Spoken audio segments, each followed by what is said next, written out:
The world's greatest podcast in America. John Reed here in Tennessee. Cody McClure out in California. First of all, I want to compliment the power move. That you pulled on me. Power move? You know, what are you talking about? I showed up 5 minutes late because I had to take the dog out, and next thing I know, you had me sitting here for 15 minutes. It felt like a good homage to Richard Lewis and Larry David and how they used to have their lunch dates on Curb Your Enthusiasm and how one would always kind of be stood up or waiting on the other. So I applaud the power move. Well, I made you wait 5 minutes. You made me wait 20. I was trying to put my microphone. I was trying to set up the podcast thing on my computer, and I couldn't figure it out. So I just went ahead and did it the old way. Plus, I had to recopy my notes. I had a few things I had to do. Yeah, no, it's fun. I was 5 minutes late, so you were 20 minutes late. I lesson learned. Lesson learned. How are you today? I'm doing okay. It's sun's coming out. We're doing good. Just hanging out here. I got a little back pain, but other than that, we're good. I picked up some hibachi on the way home, and when I got here with the hibachi, those sons of bitches had not properly secured the shrimp sauce, so I opened it up, and it's just all over the bag, dripping.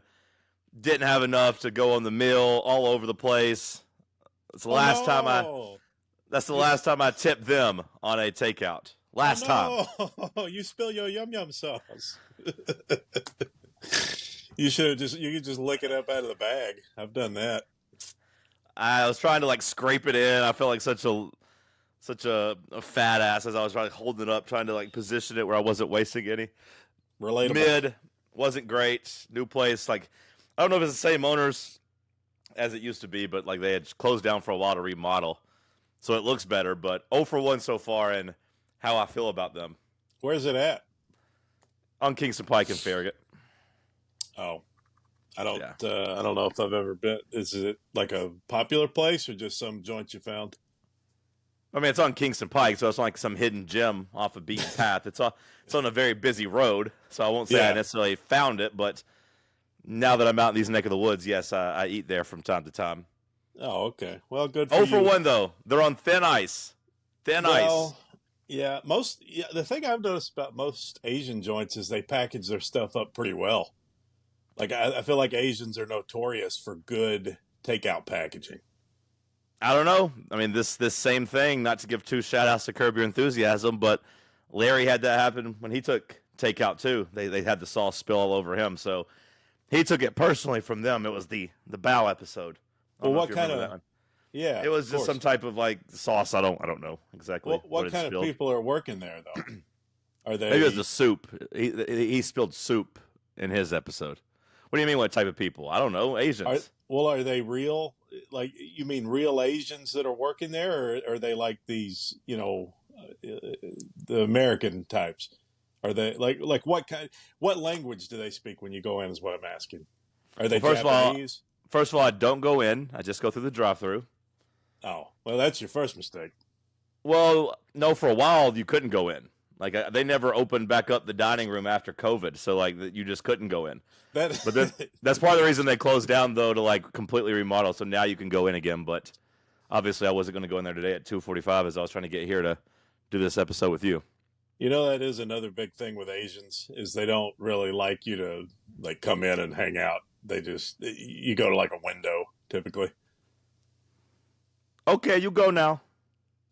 They're still wearing masks too. A lot of the Asians wear masks, or at least they are out here. I don't know. I feel like a lot of Asians I say a lot of Asians as if I know, but I think a big part of that culture changed after SARS. I think a lot of people wore masks over in Asia just after that. They never kind of quit over there. At least certain number of people were doing that. Okay, well, we should move on before you get us canceled with all your Wuhan talk. R.I.P. to Richard Lewis. Really wild as last Sunday's Curb episode. Him and Larry were talking about death and dying and whether or not they were going to be included in each other's wills. It's almost like they planned this. What if it was staged? What if it's staged? Yeah. As in he's not really dead? Yeah, wouldn't that be wild? I would think if they were going to stage it, they would have staged it prior to the episode airing. That way, you could be like, "Wow, look at these guys. You want to watch this episode because they're dead." That'd be pretty Can you, crazy. Hmm? I was wondering if you could still see me. My screen went dark. I don't know, Lee. But like I was trying to pull up Richard Lewis's last tweet. Did you see his tweet from 3 weeks ago? No. What did he say? It had a picture of him like in the golf cart with Curb Your Enthusiasm, now streaming on Max. But like the caption was, "I'll be Larry's quote best friend from hell sooner than you think," is what it said. Oh, so you think he was sick then? I haven't I even don't, looked into why he died. yeah, I don't know. I don't know. I mean, I know he. I don't think some of that sobriety stuff was fake on the show. Yeah. So I'd say like he did a lot of damage to the body throughout the years. But yeah, I thought that tweet was kind of dark looking back on it, right? Like, in terms of maybe he knew he was sick, like you said. Yeah. What was your favorite Richard Lewis moment from Curb? I like early on when they're fighting at the jewelry store where they're wanting to get the same. Well, I don't remember if it was a watch or maybe it was a jacket or something. A jacket at a jewelry store? Well, maybe not. Maybe it wasn't a jewelry store. I can't remember. But I want to say it was a bracelet. Yeah, yeah. That's what it was. Larry and Richard were fighting over the bracelet. Over a jacket in the jewelry store. God damn. Ay, ay, ay. So you got a problem? I think my favorite was the vehicular fellatio episode where Larry won't kiss or share a drink with Richard's girlfriend at the time. And then he goes over to his house. He comes up with a story about it being a cold sore. He's like, "Oh, I have a cold sore. I don't want to kiss her." So then Larry brings her over to get an apology from Larry. He's like, "Tell her the truth." Larry's like, "You want to know the truth?" He's like, "Yeah, tell her the truth." And he's like, "Well, I wouldn't give her. I wouldn't share your drink because Richard had told me you had just given him a blowjob in the car, and I didn't want to do that." And then Richard's face is like, "Blowjob." Yeah, that's my favorite part. A young Richard Lewis came up through the Improv. That was his club. He was kind of known for being a womanizer back in the day. When he was a young comic in the 70s, he got a lot of tail. Another interesting story about Richard Lewis, you may not know this, but I've read 2 comedy books that talked about it. He had a best friend named Steve Lebetkin. Have you ever heard of Steve? No. Well, Steve Lebetkin and Richard Lewis grew up as best friends, and they went to L.A. in the 70s to pursue their comedy dream together. And they went to the comedy store with Mitzi Shore ran the comedy store. And after the strike happened, Mitzi would not let Steve Lebetkin back in the store. So he jumped off the Hyatt House next door to the comedy store and landed on the pavement and killed himself. Nice. It was supposed to be like a fuck you to the comedy store. Some people say, as the legend goes, that Steve was actually aiming for the roof of the comedy store when he jumped off the Hyatt House. But he missed the comedy store and just landed on the sidewalk. Either way, he died. Steve was a pretty troubled guy, but that was Richard Lewis's best friend back in the day, and Richard saw a lot more success than Steve. Steve kind of went to L.A. trying to make it as a comedian and didn't find much success. And so he killed himself. Which is what you do if you go to L.A. and don't find much success. That hotel. We're going to cut this out in 3 weeks, much like Richard Lewis's text or tweet, and say, "Was Cody trying to tell us something?" As we see the news, a large man, lots of blood, lots of guts, all throughout the streets of L.A. next to the comedy store. Oh my God, what a cleanup! It's a pretty legendary hotel too, right there, because that was like the rock and roll hotel back in the day, where all the Zeppelin and all those bands stayed there. So they called it the Riot House back in the day instead of the Hyatt House, because they would just rent out floors and do heroin and whatnot, and throw TVs out the window. Rock and roll. But now it's called the Andaz Hotel. Like the building's still there, but it was bought out by some other company. It's like a luxury hotel now, but they still got a restaurant in the bottom that's called Riot House.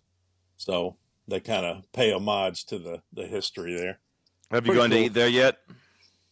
No, no, I can't afford to eat at the on the Sunset Strip. I have Did to you eat feel in Reseda. that's a very niche joke that none of the audience gets? Well, it's it's an area that is not rich, working Well, I class. think we could use context clues. We Yeah, don't really get that's the joke. well, yeah. I figured maybe you could figure it out. Did you feel like you were left out last night, seeing what Dalton Knecht did in Knoxville? What do you mean left out? I watched Just it on TV just like everybody else did. yeah, but alone. You probably watched it alone somewhere with no So did friends, so did most people. Where'd with you watch it? nobody to give high fives to Where did you watch it? inside the arena.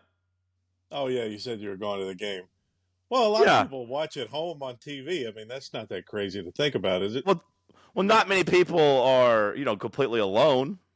Now, They most have people's some most people. friends or something, or a loved one or something around, or at least people to talk to. You gave up, your spot in Knoxville during a magical run. Just wondered if you felt lonely. That's it. I feel like you got Again, left out. I watched it on TV just like everyone else. I don't think Where'd you most watch it? people in my room, in my whatever, in Reseda.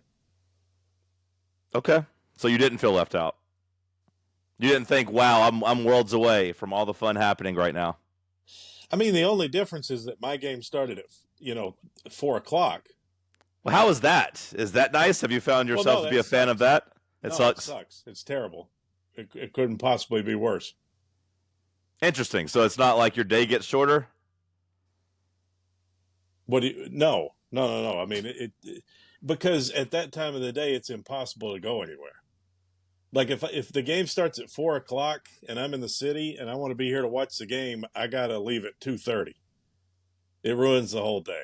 It's you can't. You're gridlocked. I mean, you can't go anywhere. It's I've awful.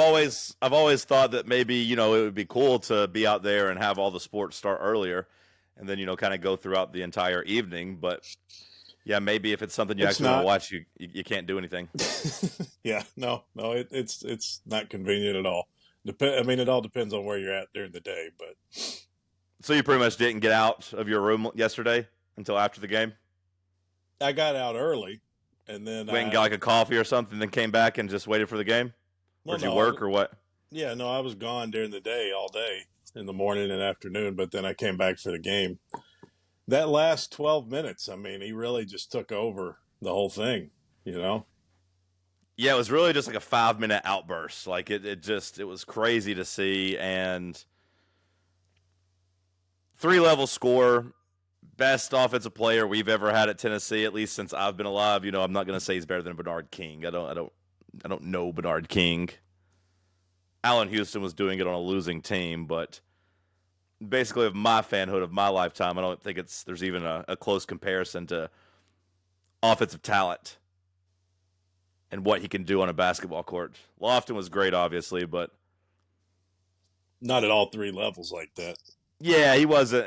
He didn't feel as dominant. Where you could bother Lofton, especially inside the 3 point line. The Knecht's just hitting jumpers over people and getting to the rim and dunking on people. It was special. I'm glad you didn't feel left out and lonely and like, wow, I missed out. Why do you keep saying that? Just I'm glad. I'm glad that you got to experience it. That's all I'm saying. We talked Monday, and you said on Thursday, we're not talking about how lonely you are. So now what? You want me to get you to tell you how lonely I am? I mean, what do you want from me? I watched the game alone. A lot of people watched the game alone. Most people were not on the court celebrating with Dalton Knecht. I just wondered if you wanted to still be talking about it on the radio and celebrating this ride. I don't know. I guess that's where I was going with that. How am I going to do that? I don't have a radio show. Well, that was the question, yeah. Like when we go to the Final Four and we're out in Dallas, or I guess we'd be in LA probably, and then You in guys might be. Arizona. I was just wondering if you was like, man, that'd be cool if we were on press row getting to do all this stuff, and wow, it'd be Yeah, I mean, nice. yeah. I mean, it's not like we really got to do, like, I was there for a special football season and we didn't really do anything out of the ordinary. Yeah, I gotta say that I do think those days are gone. I do think we're gonna do some cool stuff. We've been talking about it at least, so it does suck that we didn't capitalize on the 2022 season better. Yeah. I Yeah, I think know. the past regime really dropped the ball there, but can't blame him too much when he sells the radio station and gets to double his money off the back of our labor. So he came out looking good on it without really spending any money. So that's good. Well, you spent a little bit of money. A little, I guess. I didn't make a lot of money under the last regime, but I made a little bit of money. Yeah, More yeah. than more than I made in the new regime. I think you left too early. Yeah, well, I don't know. We'll see. I mean, did you see that guy that set himself on fire? Not really. You didn't watch it? I saw the story. I didn't watch it. Well, there was a man who was, I think they said he was pro Hamas or pro Palestine or something, but he set himself on fire and just stood there and burned to death, which to me seems like maybe the most extreme way you can protest. I mean, I can't think of much else that would be more committed to the cause, than setting yourself on fire. I talked about it a little bit on my podcast with Seth, but it reminded me of like the hunger strike that I read about, with the troubles in Ireland. A hunger strike seems pretty gnarly too, and it goes on for like 2 months. And there were some people that just went for 60 days without eating anything and just starved to death, just Yeah. died. That I think to me that seems a little bit more gnarly, just because with the setting yourself on fire. Don't get me wrong, it's a cool visual, it's a pretty cool statement, or at least a impactful statement in terms of the disgust and the smell of human flesh burning and all of that. But it kind of comes and goes. Like with this guy, I didn't see any type of buildup. I didn't know that he was threatening to set himself on fire, right? Like it wasn't like he's like, hey, if we don't get a ceasefire in the Middle East, I'm setting myself on fire. There was none of that. It was just, hey, I'm showing up, I assume dousing myself in gasoline, and I am lighting myself on fire. And it was over. But like a hunger strike, when I was reading about that, that was pretty gnarly in the sense it was just like 2 months or so of just refusing to eat, having that be a talking point every day, and then just wasting away to the point of death for the cause. So, drumming up attention for a long time. That's even more extreme. Yeah, I think I'd rather just set myself on fire. At least that's a quick way to go out. Well, eventually they started putting like metal tubes down their throats and like making sure that like they had one person die, but they're like, we're not going to let anybody else do this. They try to go back to the well and do another hunger strike, and they're like, actually, you're not doing that. We're going to just stuff metal tubes down your throat and force feed you food and like cut up the insides of your mouth and stomach and all that. I can't imagine what it would be like to set yourself on fire for a cause. I mean, that just seems. I think you got to be, you got to be a little bit mentally ill, don't you, to do that? Like, no matter how much you care about something, like I can't think of anything I would set myself on fire for. Well, I don't think there's anything in your life that you would set yourself on fire for now, but I don't know if that's a sign of mental illness, like undiagnosed mental illness over like the past X amount of years or whatever. But I do think people can reach a breaking point, and if they weren't crazy before, they can go temporarily insane. I do think that's a thing. So I don't know what this guy's background was, how normal he was the rest of his life, but he had obviously got it in his head over the last amount of months or whatever that this was a cause he felt very strongly about. He's probably just watching CNN too much. That's the problem with the mainstream media, watching all this biased news coverage. They'll make you set yourself on fire. It's best to seek out a source that's neutral, that reports the news without bias, like Tucker Carlson on X. He did get to sit down with Vladimir Putin. There was another guy who's like the set themselves on fire thing. That happened. Was it a Tibet monk? Was that who it was in the? Was that the 60s or 70s? I mean, we've seen that before. Yeah, they used to do that back in the day. Yeah. A friend of mine photoshopped Dalton Knecht's face on the guy on fire last night because, he caught fire late in the game, which I thought would have been a funny tweet, but I didn't, I wasn't going to take you tweet something like that out, there's going to be some people that are like, this is very insensitive. That's why you send the tweet and then just hit mute this conversation. Then you never see them. This is extremely inappropriate. So I didn't put it out, but I thought it was funny. You should have done it. The likes and retweets would have kept you warm. They would have made you feel good. Yeah. I watched the Blackfish documentary a couple nights ago. I'd never seen that. The one from like a decade ago? Yeah, from 2013. Okay. Did you ever watch it? No. Are you now wanting to save the whales? Yeah, for sure. It's one of the most powerful documentaries I've ever seen. I don't know. I mean, I'd heard about it. Like, I'd heard people talk about how it's one of the best documentaries you can watch and stuff, but I never saw it. Are you all right? What do you mean? What has led you in your life to watch this documentary 11 years later? Like, what was going on in your head? What was going on in your life where you're like, you know what? I need some entertainment. Let me throw on this Blackfish documentary. Were you just wanting to be informed? You're just in a mood to be educated, or what?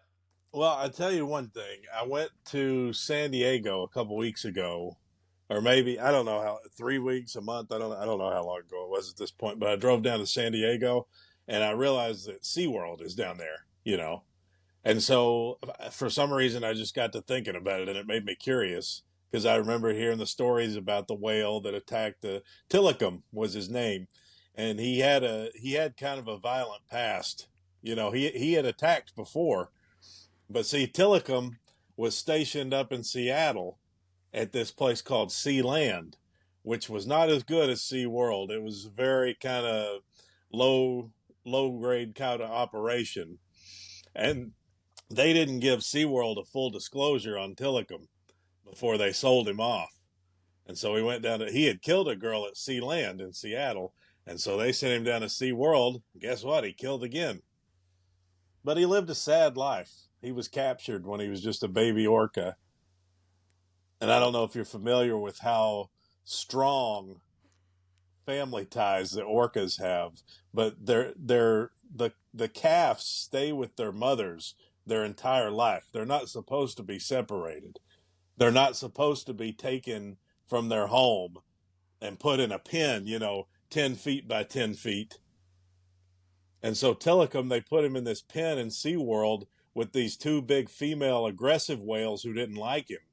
And they didn't get along, and the two females would team up on Tilikum. And so, the trainers would go out in the morning and Tilikum would be covered in blood. He'd have these big scrapes and stuff down his sides where the females had attacked him. And he had no refuge. He had no refuge, nowhere to hide, because the pen was so small. In the ocean, he could have swam out several hundred yards and gotten away from these two cunts, but not at SeaWorld, because he was confined to a small space. And so he went crazy. Eventually, he had a psychotic breakdown, kind of like the man who set himself on fire, you could say, except Tilikum, instead of setting himself on fire, he attacked a trainer. Her name was Dawn Branshaw. And it was during a live show. People saw it happen. Tilikum killed her. But you can't blame Tilikum. You just can't. They drove him to that. After you watched it, did you text your mom and tell her you love her? No, I didn't. Did you start looking around your 10 by 10 room and start thinking about with the blood on my pillow from my bleeding gums? I had to change my sheets out. I changed my sheets out. My fucking pillowcase looked like Nicole Brown Simpson's living room. I'm never going to get those blood stains out of my pillowcase. You start looking around feeling like Tillicum. You tied Steve Lebetkin back to me. Now you tie Tillicum back to me. I'm just wondering if these are It's like are you want my story to warning end cries. tragically. No, I'm just wondering. I'm just wondering if these are warning cries, and the things you consume and the stories you tell. Sometimes you can relate those to your own life. I was just curious if you were watching Tillicum be trapped away from home, away from his ma, and I just wondered if you felt like you feel like a big gigantic whale. I was just inspired by the documentary. Did you not watch Free Willy growing up? Yeah. Was that not enough to be like, hey, these whales need to be out free? Because that was enough for like 5-year-old me. It was like, I feel like zoos and these things are bad because these animals deserve to be free. That's how I felt as a kid. Well, That was the point of Free Willy, and I loved Free Willy. well, like every other movie that I've ever watched, I don't remember it.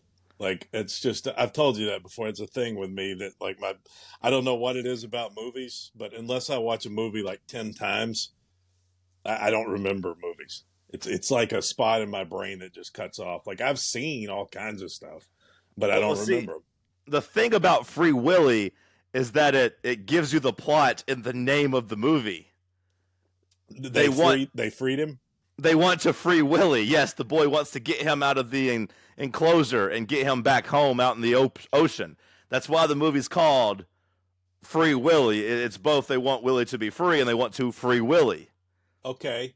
All right. And the climax of the movie, or the ending of the movie, the whale swims, and the boy's doing his little signal, and he gets to the edge, and he gives the signal for jump, and Willie jumps over him from the enclosure back out into the ocean, and Michael Jackson's playing. And then if you stayed after the credits, you got to watch the entire Michael Jackson video, which I used to do as a kid. I was like, I got to wait to the end and watch this MJ. Well, you were his intended audience, so. They freed Willie. Again, which was given away by the name of the movie. So even if you saw it and didn't retain it, you could also just think back to what it was about. They wanted to free Willie. The whale's name was Willie the whale. Where does Free Willy rank on your top 5 marine life films? Ocean film. How would you say that? Ocean life films? The greatest. What are the greatest movies about the ocean? Jaws. That one comes to mind. Jaws is up there. It depends on where you want to rank it versus Titanic. Titanic up there as well. Is Titanic about the ocean?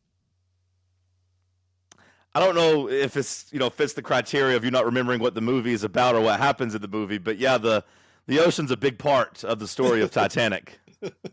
Yeah, but it's like how you always say, what is it you always say is not a Christmas, Die Hard's not a Christmas, or... well, I say The Sandlot's not a baseball movie, is what I say. You say it's a coming-of-age film. It's not a baseball movie. Well, yeah, you could say Titanic.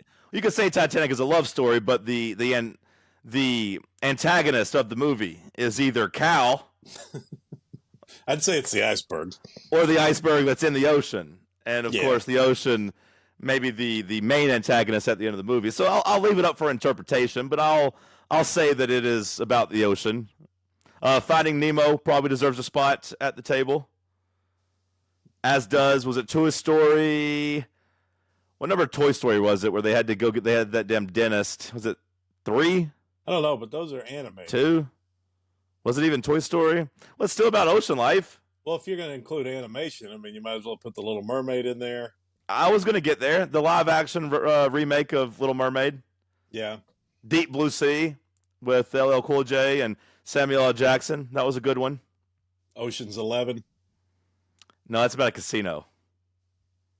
Yeah, but the title's Ocean's 11. Yeah, but there's no water in it. There's no water in that movie except the Bellagio fountain. So maybe I'll allow it between the name and the Bellagio fountains. Maybe. Ironically, it's set in a desert, which is the furthest thing from an ocean. Ocean's 12. I don't remember the fountains in Ocean's 12, so I'm not going to allow that one. Ocean's 13 probably got to be in there. I didn't like 13 as much as 11. I don't know if it can crack the top 5. How about Jules Verne's 20,000 Leagues Under the Sea? Never seen it. I know it's a If book too. Never read it. if you I include tried. There's a couple times I tried to read that, like in junior high / like middle school, and I was like, I'm gonna be so smart. I'm gonna read this big ass book, and I was like, nope, never mind. Not gonna do that. Oh boy, have I got one for you. By the way, if you include TV shows, would SpongeBob SquarePants make the cut? Not one of my favorites, but is iconic. Again, I don't have my working list exactly. I'm just kind of going through this live.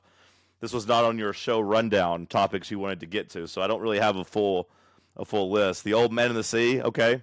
Ernest Hemingway, great book. Yeah. And a very short book, very readable. As you can see, it's pretty thin. Ernest Hemingway also killed himself.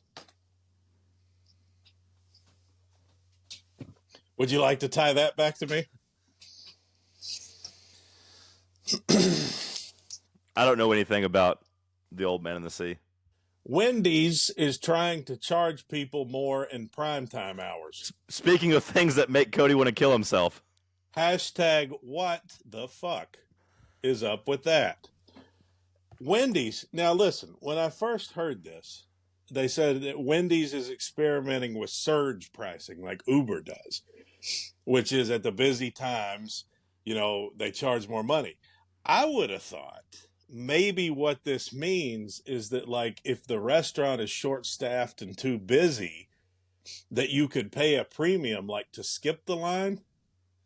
But no, it's the complete opposite of that. It's not only are you going to sit in the drive-thru for half an hour, but when you do finally get to the window, you're going to pay them double for your Baconator. I do like that they were like, hey, let's take the thing that everyone hates most about Uber and let's bring it to our restaurants. The things that make drunk people the angriest is whenever you open up Uber trying to be responsible, trying to get a ride, and it's like $90 for a 20-minute ride. You're like, you know what? Fuck it. Honey, where are my keys? I'm driving regardless. Let's go. Forget it. We will risk the DUI instead of paying for the Uber. I like that Wendy's decided that was the model to go to. Now, when you talk about being short-staffed, I was wondering if in their mind they're like, hey, let's try to keep the drive-through lines down. So instead of selling 3 burgers for $10 a piece, let's sell 2 burgers more efficiently at $15 a piece. That way we're getting people through faster. We're selling, maybe one person drives off because they don't want to pay $15 for a Baconator, but they're making the same amount of money. And, not necessarily overworking the workers or, keeping the drive-through backed up is what maybe I was considering. Now, on the other hand, if they were willing to give a little on the other side and be cheaper during non-peak hours, then they could just spin it as like, hey, this is just what all restaurants do. Most places have a lunch special where things are a little cheaper and then we charge more at dinner. So that's what we're doing here, everybody. But they have to be willing to lower the prices a little bit during quote-unquote non-peak hours. You've heard of the 4 for $4. Now try the 4 for $11. It's the same amount of food as the 4 for $4, but you'll pay $7 additional dollars. Now, if they bring the 4 for $4 back during non-peak times, I might be willing to tolerate that. But the 4 for $4 died a long time ago, Cody. It's now like the $5 biggie bag, and they've gotten rid of it, which is now basically the $6 biggie bag. The 4 for $4 died long ago. Wendy's is already too fucking expensive as far as I'm concerned. Sorry to curse, but I mean, I gave up Wendy's unless like I got a coupon or something, or if I am just wanting in the past to go get the 4 for $4. But once that went away, I'm just going to McDonald's, man. I'm going to use the McDonald's app. I'm going to buy me a quarter pounder. I'm going to get 10 chicken nuggets for free. I'm going to spend $5, and I'm going to be on my way. Wendy's already lost my business. That old redheaded bitch. I don't know that it's her fault. It's probably Dave's fault. No, Dave's died. Dave has died. Who is he? Is she? dead. Was she his daughter or something? Yes. Well, she's probably not in charge anymore at this point. No, she is in charge. Yeah, no, she is. You don't remember her on the commercials? No, I'll tell you the goddamn She's problem. at least like included in the commercials and stuff. At least she was like a decade ago. She's not the problem. The problem is this damn Biden and all these damn Democrats.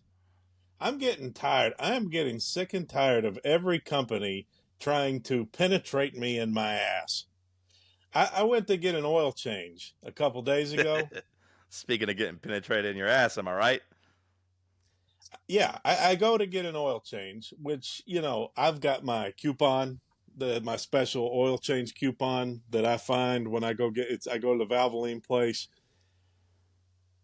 Synthetic high mileage oil. It's not even the top oil grade. It's the mid-tier synthetic. They want to charge me $87 for an oil change. A few years ago, that oil change was like $60. Now I've got a coupon that gets me $25 off.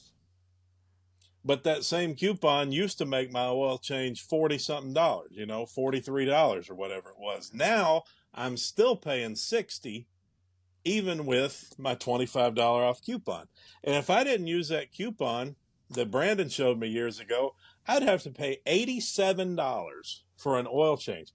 And these damn workers that try to upsell you every time you go to one of these oil change joints, I don't know. Some people use Jiffy Lube, some people use Valvoline, some people probably change their own oil. I'm not mechanically inclined, so I go to Valvoline. They try to upsell you. They say you need more transmission fluid. You need to do this and that flush. They break into your car and pull out your cabin air filter and show you all the disease that's caked inside it. And they say, you don't want to breathe this in, do you? And you're like, no, it's so disgusting. Look at it. Yeah. Please change it. Then they show you the same thing with your engine air filter. And I say the same thing to everything. I say, I would like an oil change, please. Oil change. Oil change. But, sir, your engine air filter hasn't been changed in 3 years. Oil change. But, sir, your windshield wiper, your fluids are low. Your windshield wiper fluid, oil change. Your engine coolant is low. Change the oil. Just change the oil. That's all I'm here for. Would you like a tire rotation? No. No, I want you to change my oil. Well, I think some of that stuff you are supposed to keep on top of. Yeah, but they're always trying to upsell you on everything. Like, it's just, this world is so difficult.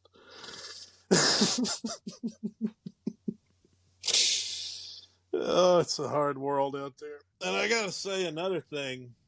First time I've experienced this at one of the oil change places. And I'm not saying any kind of, Oh, no. Be careful. But it just so happens both the employees there that I was Be careful. both of them were women. Okay. Now, sometimes you get a woman associate who's asking you about what all you want to do to your car, and that's fine. She's just kind of ringing you up and taking your card and whatnot. But the actual person changing the oil was a woman also. It was two women that serviced my car, so now I'm not even confident that my oil was changed right. Do you think they talk shit about all the men that come in there that don't change their own oil? Probably. But they didn't even look like the kind of women that change oil, though. They look like just regular type of women. Sounds kind of hot, actually. Yeah, I wonder if that would be. I wonder if there's a lane for them to become like OnlyFans stars, just the two of them, covered in oil, being sexy, doing things.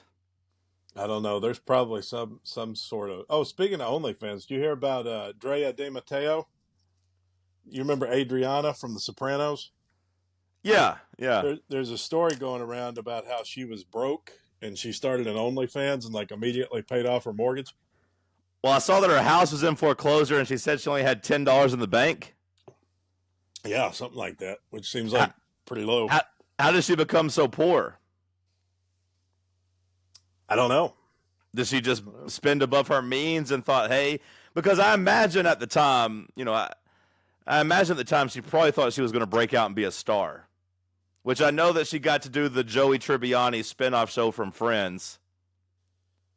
Joey. Well, she did. She had a pretty big role in Sons of Anarchy, too, after The Right. Sopranos. So, I don't know if she thought the money was going to keep rolling in forever and that she would just be a star and a mainstay, like, in Hollywood, if she would start doing movies and whatnot. But, I would think she made quite a bit of money during her runs. But maybe she just had expensive habits or expensive taste, I guess. I don't know. I imagine she did a lot of cocaine. She I seemed can't. authentic in that way. Yeah, I mean, I can't say that for a fact, but she just seems like the type of broad that was doing probably a few, banging out a few lines here and there. I That would be saw her in pretty. the That airport. would be a bad feeling to be on a show as culturally popular and legendary as The Sopranos, and you see the memes and you see its relevance even 25 years later, and then you have $10 in your bank account. Yeah, it'd be tough. Yeah, At least she got to experience the highs, until that whole thing with Silvio. that's what every drug addict says. At least we got to experience the highs. Yeah. Do we know how much money she made on OnlyFans, and do we know how much nudity she has? Is she doing anything filthy in the OnlyFans, or is this just a way where she teases some fans but gets enough suckers to pay respects to her from the show Well, and help give her some money? that I don't know, but Can I'd you get say to the bottom of this? Do you not still have your journalist hat in that closet back there? Do you not still have your Big J journalist hat back there where you could just go in and say, hey, it's time to do a little investigative journalism because I'm a reporter for the world's greatest podcast in America? Go subscribe on YouTube if you want to watch this. If you want to watch the podcast, go give us 5 stars. Make sure to like and subscribe on YouTube. Yes, please like and subscribe. I Did you not think like I want to go check and get to the bottom of this story? I don't know if you remember the headline segment we used to do on the radio, but Yeah. this is kind of like my revamped version of that. Is I kind of have the basics, and then some stories I've read and know more about, like the Tillicum incident, and others I haven't looked quite as deeply into it. So Yeah, much like headlines, you were really prepared to talk about something from 11 years ago, but not something that's culturally relevant right now. Speaking of Big J journalism, I did get a screenshot of your big titty Jewish broad. I did get a picture of her. Someone has tracked her down, and it's not what I imagined. and by someone you mean NFL reporter Jordan DeJani. A journalist, a Big J journalist. He did the work. He did the work, and he ruined all the images I had in my head. Yeah. That Yeah. wasn't the most flattering photo of her from what I could tell, but No curls. she didn't Pale do it for you. skin. Nah, get her out of here. Don't go write jokes with her. Okay. Well, you've done a complete turnaround on that, but I'm out. she paid me a little attention, so that's all it really She doesn't takes look from funny me. either. She doesn't look funny either. Well, I wasn't going to say that, but her set was the sets that she did. I was not. I mean, the one that I saw, I was not that impressed by. But I mean, what do I know? What do I know? Hold on. I swear that you said she was good when I asked you. I mean, I might have said, yeah, I don't know. Now you're just coping. Now that you dropped the ball with your future lover, now all of a sudden she's not very good. Because I remember asking you, said, "Oh yes, she was pretty funny. She was funny." By the way, I have another small complaint about the naming of the podcasts. Again, Okay. Now let's hear it. This is just a small thing. I mean, I don't want you to take it any kind of, it's not a big deal, but just something I've noticed. The last 4 episodes all start with Cody. And I feel like maybe we could possibly be a little more creative with our titles, with our naming of the episodes, instead of just Cody gets fired, Cody meets a girl, Cody's going to kill himself. Because every episode just says Cody, Cody, Cody, Cody, and this is not about me. I mean, this is us. This is a team effort. I'm looking for more of maybe a little more creative on the naming, and I could send you some suggestions for some of the episodes, and you do what you want, but also just something to think about. Okay. I feel like the last few have been a little redundant. I'll take that feedback into consideration. Okay, that was just one housekeeping note I had. I'll take that into consideration. I like the Cody aspect of it. It reminds me of Always Sunny in Philadelphia, how every episode is the gang does something. The gang does this. The gang solves the gas crisis, blah, blah, blah. I appreciate that you are the gang in this situation. Yeah, but this is a two-man job.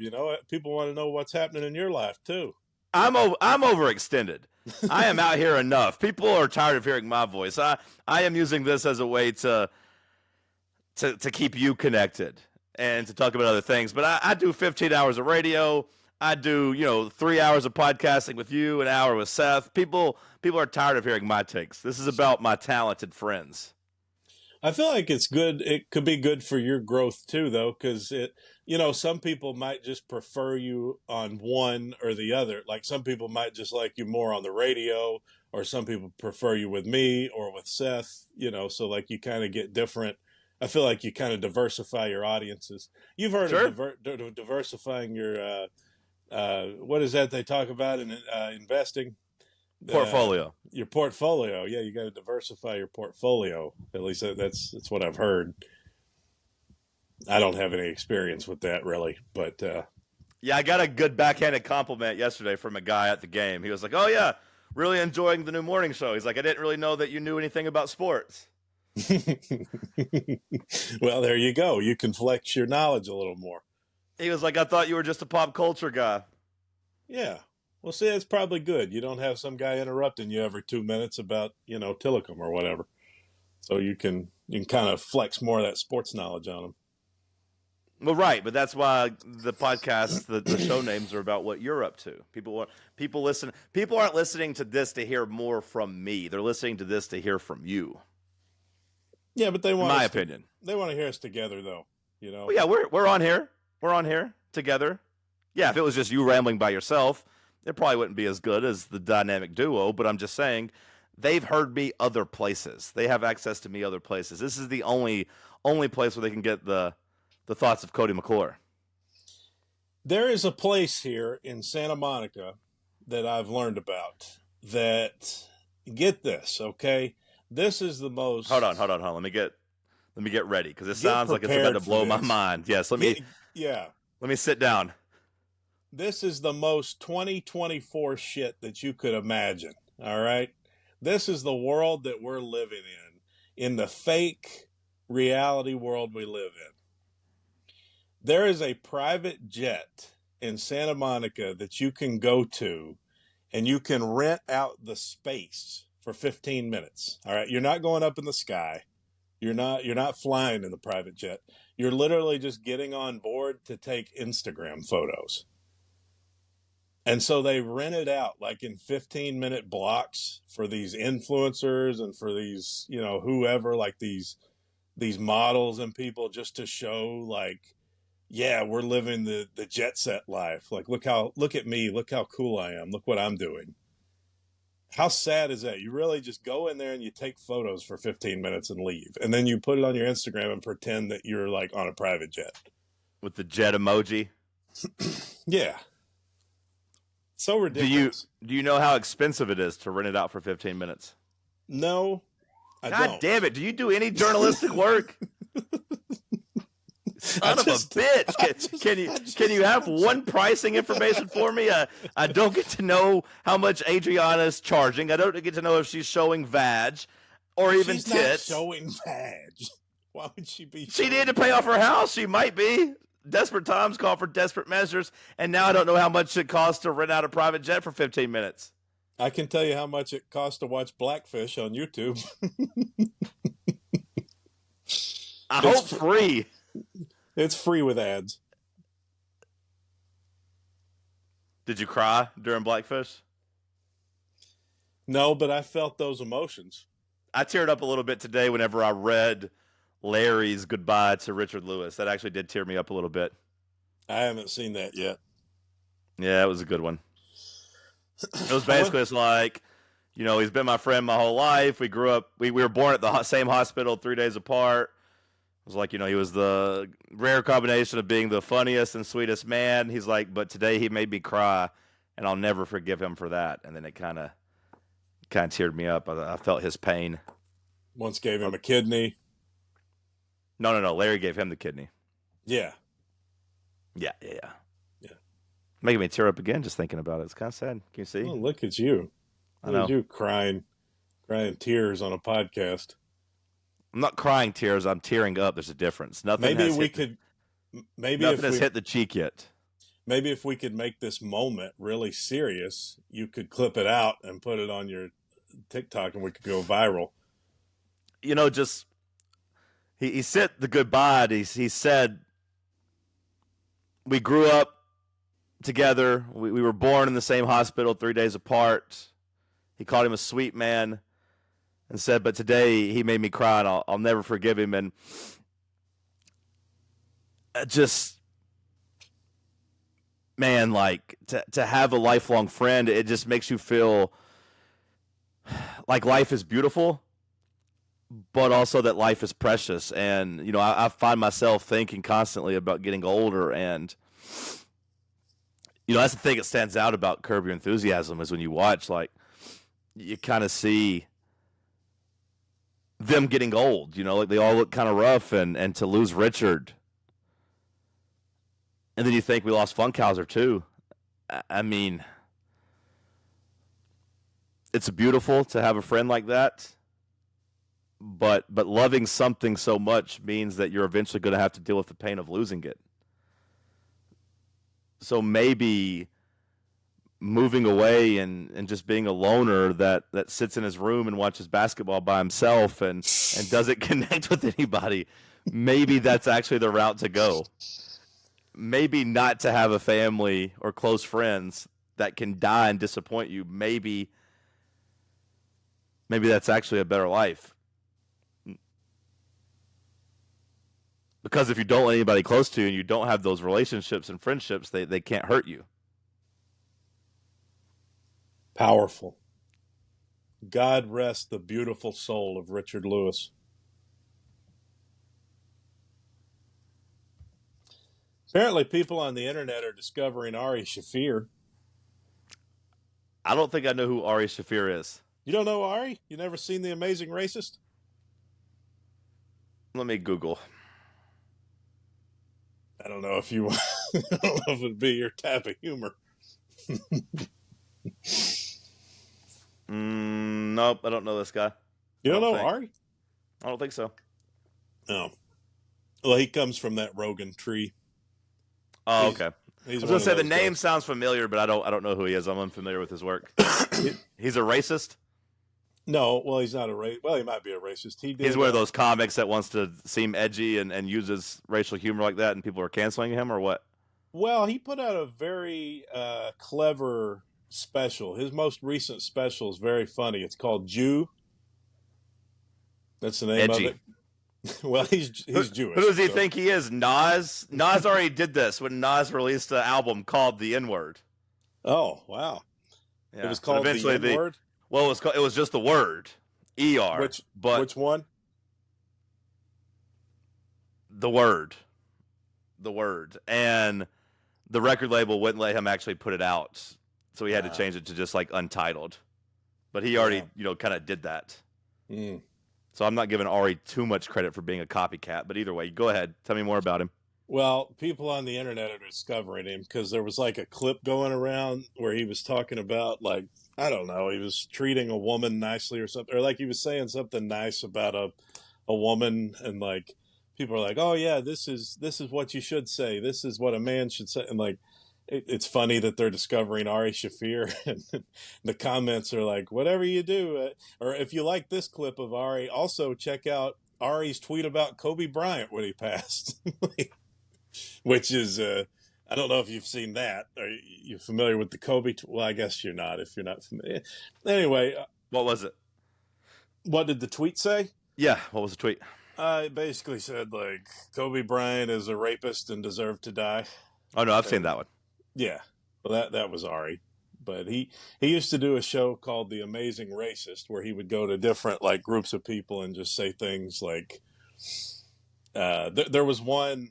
I mean, one that really stands out is like him and his friend had a boat set up like on a beach, and it said free rides to Africa.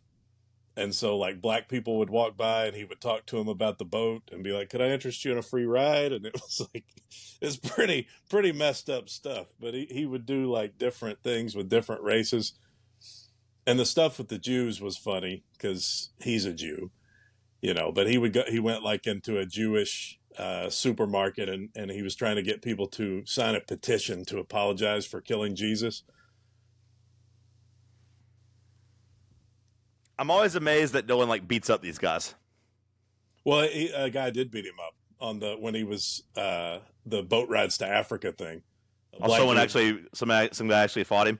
Yeah, Nice, the last black guy in the video, you see him like he hit him and nice, like took him to the ground. Like, nice. that's where the video ends.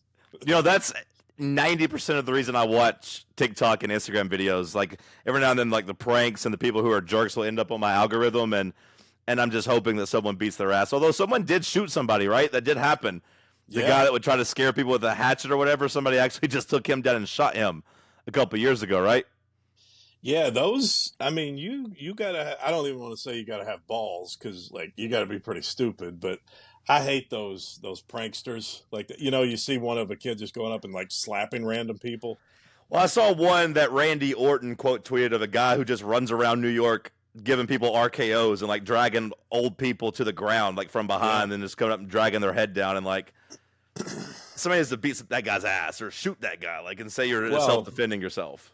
well, you're just asking for it. Like, depending on who you go up to, you never know. You might go up to a guy who has a gun.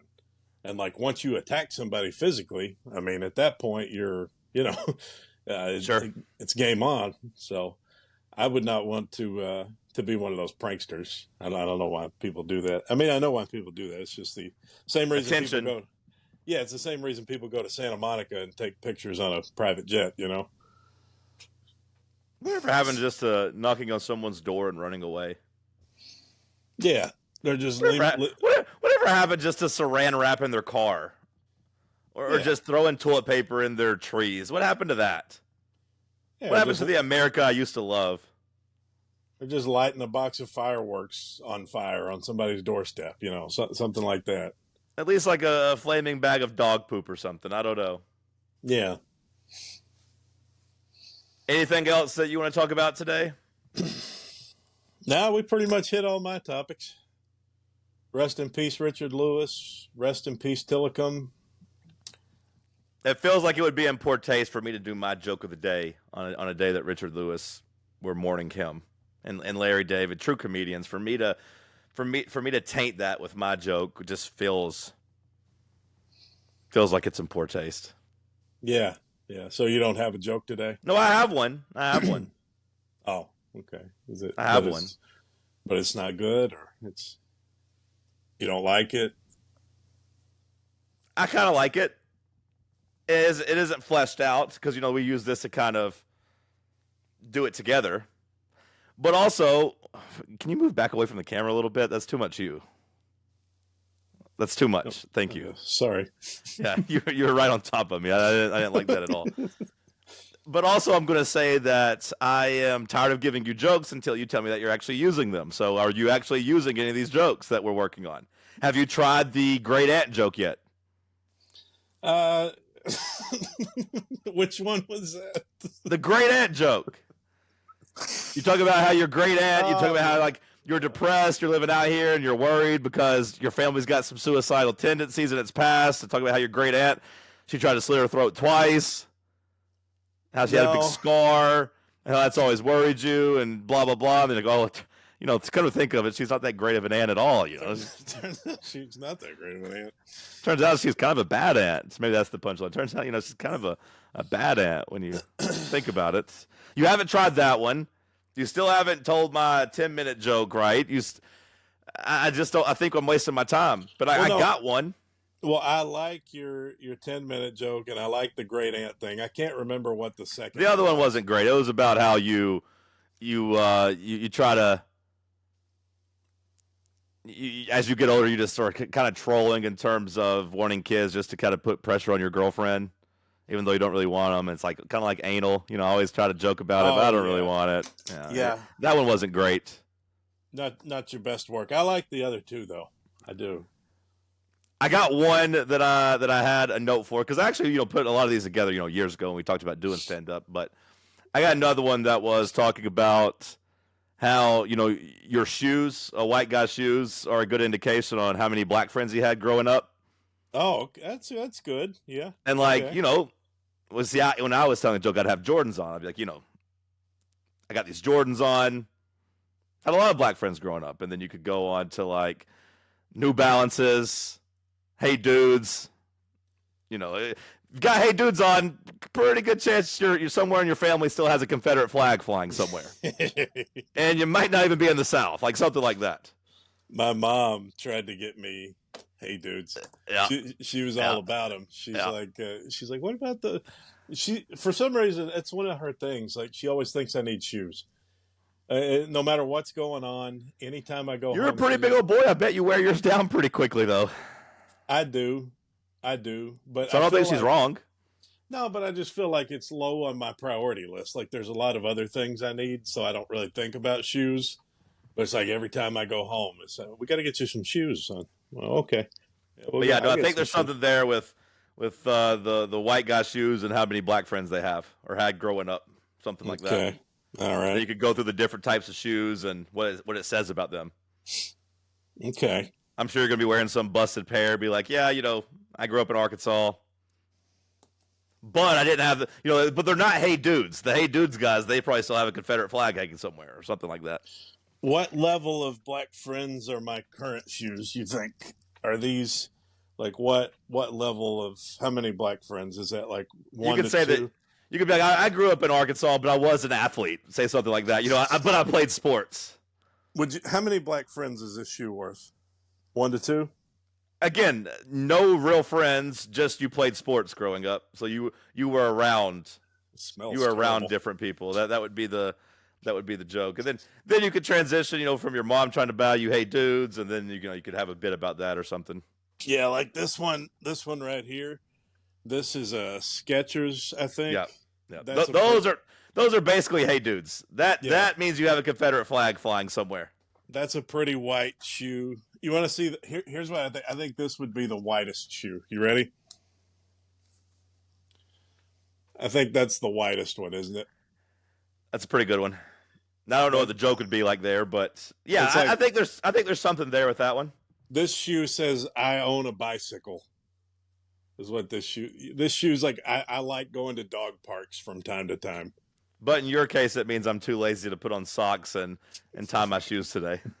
Well, those are good for going to the ocean, because they're sandals, but they're easy to clean off.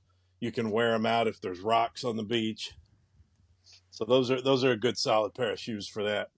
Flip flops come off in the ocean. Right. I don't know if you're familiar with tides, but sometimes you get it's kind of a battle out there. Yeah, and they'll break most likely in the water too. They'll either float away or they'll break. There's you don't wear those in there for sure. Nothing worse than wearing flip flops to the ocean and then you lose a flip flop in the ocean. And once it comes off, there's no getting it back. It's for the jellyfish at that point. And then you just got to walk back either with one shoe or with none. And there might be hot pavement to cross. I mean, it's an obstacle. So, does LA have a jellyfish problem? Not that I'm aware of. Oh, okay. It's got a traffic problem, though. I can tell you that. I can tell you that, buddy. All right, well. And a gas price problem. Yeah. Saw one yesterday in Beverly Hills. $6.23. I got to get out of here. I'm trying to think about how expensive it was when I was out there. I want to say I even thought there was some in the sevens when I was out there a couple years ago. Oh, yeah. Well, when things were so bad a couple years ago, it got up to I think it was like $9 in Malibu. Yeah, I thought so. So it could be worse. Yeah. So you're counting down the days, huh? Just 10 more days. You get to get out of there. Oscar Sunday is my last official night in this place. So I don't know exactly where we're going from there. A lot of the podcasts in the coming future might be shot from the car. So I don't know. I don't know. We'll figure something out. But Oscar Sunday. They're starting to build all the stuff down there. I drove down Hollywood Boulevard yesterday, and they're putting all the stuff out. It's a pretty big deal, pretty big operation down there. Yeah, I can imagine. It's the Oscars.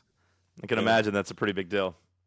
I'd say it's probably the biggest day of the year here. I mean, I don't know for sure, but there's obviously always a lot of stuff going on, but That does feel like the most LA thing.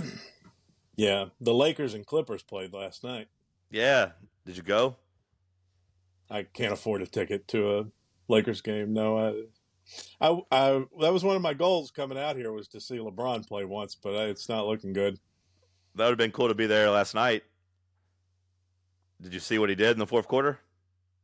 No, I turned it off. Oh, he went off. He went crazy. Really? Yeah, they were down 21 points going into the fourth quarter, and he came back and they won. He outscored the Clippers by himself in the fourth quarter. No, he didn't. You're lying. I'm being serious. No, I'm being serious. You're joking around. You're joshing me. No, I'm being serious. He brought them back. Him and Dalton Knecht were the kings of basketball last night. Well, after the game, I didn't feel like going back out, so I watched our game, and then I watched that Alabama-Ole Miss game, hoping that Ole Miss would win. And then I flipped it over to the Lakers-Clippers, and I think it was like 87-71 or something, Clippers. And so I turned it off. I watched something else. The biggest comeback of LeBron's career last night in the fourth quarter, and you missed it. I don't believe you. I think you're just messing with me. Why would I lie about this? Do you think I got nothing better to do with my life than lie to you about this? You're just trying to get one over on me. You're trying to pull wool over my eyes. Again, what do I gain by saying this? You just want to pull my leg. LeBron James authored a 21-point fourth quarter comeback, the largest fourth quarter comeback of James's 21-year career. He single-handedly outscored the Clippers 19-16, including hitting 5 for 8 from 3 with 4 assists to close out the franchise's hallway series in dramatic fashion, because that was the last time the Clippers and Lakers play each other while sharing a building. If you could trade Dalton Knecht off of our team right now for LeBron James, yes, I would. Yes. Dalton Knecht is not better than LeBron James. Yes. Okay, so we need to give it a couple of years on LeBron. Although there would be an asterisk with our championship, so they'd be like, "Hey, yeah, Tennessee finally got to the Final Four, but it took a 39-year-old professional player to get them over the hump." Yeah, it was a little unfair. Yeah. What if Rick Barnes did not get to the Final Four with LeBron James? People would blame LeBron, so that maybe would work out better in Rick Barnes' favor. It's going to be weird if we end up in Los Angeles and then I'm not here. That's what I said last episode. You couldn't understand why I thought that was so funny. Yeah. I don't know. I guess I could try to extend a week, maybe. I don't know. I'll let you know. See what happens. It'll be like extending 2 weeks. Yeah, I don't know if I can spring for that. Or actually, it'll be 2 weeks, because we don't finish the regular season until next Saturday. That's going to be the 9th. You said you got to be out by the 10th. Then the first round weekend's not going to be in LA, so that's another week. So yeah, you'll be 2 weeks in. Well, we still got to make the Sweet 16 for that to happen. So, dear God, if we don't make the Sweet 16 this year, then that's a huge failure. I mean, I feel pretty good about this team getting to the second weekend. Yeah. I mean, they should, because I think we're going to get a 1 seed if we go 3-0. I don't know if we're going to get to 3-0. I feel confident every game, but do you slip up one? Maybe. But even a 2 seed, I mean, basically the first round should be a bye, and then you just got to win one game as like a 8-point favorite. Surely to God we can do that. Hey, what happens if we lose at Alabama, but then Alabama loses to Florida, and we win both? If we win the other 2 games, then we are SEC champs. So actually, hold on, because I keep waiting for South Carolina to lose, but South Carolina's not losing. But they will lose in this scenario.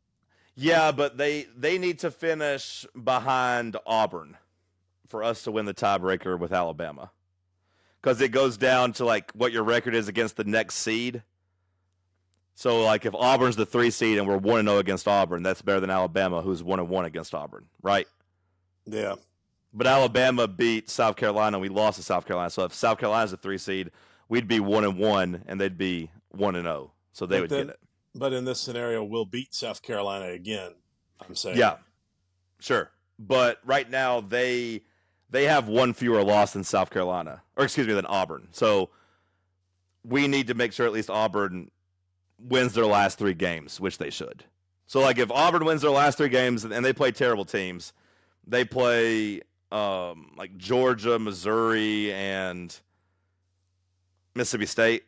Mississippi State at home, Missouri on the road, and Georgia at home. So, like, Auburn should win their final 3 games and have the higher seed compared to South Carolina.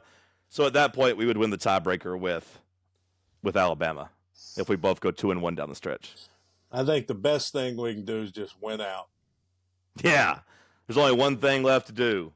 Win the whole fucking thing. What's our record right now? 22-6? It is 22-6. We need to finish 34-6.